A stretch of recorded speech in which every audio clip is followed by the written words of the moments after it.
السلام عليكم. هذا صديقي هذا. صديقي الهارب متشرف اني تلاقيته في ولايه باتنا، وهو فنان محترم وفنان متطفل والله فنان محترم ومثقف. موسوعة متحركة راهي تتحرك اللي جات لهنا لبلادنا من الغرب. نقول لكم المسرح هو أبو الفنون.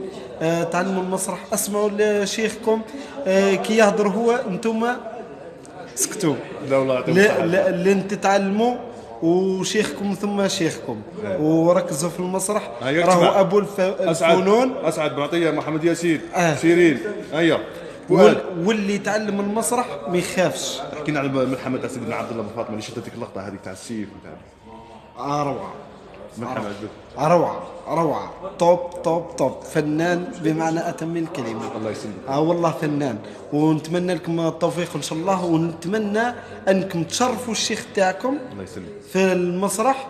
وكي نلقاكم إن شاء الله في يوم من الأيام تقولوا لي رانا قرينا عند الأستاذ مشاو. الله يبارك فيك. ونلقاكم ان شاء الله في الهرم تاع المسرح، ونلقاك مع اكبر الفنانين باذن الله. ومع السلامه وبالتوفيق. وغادي نزاحمكم في الوثائق ياك. روعه. راك اعلامي وفنان مسرحي وباحث في التاريخ. بينك الارض انا وباحث في التاريخ. بينك الارض. ربي يبارك. ربي يعزك.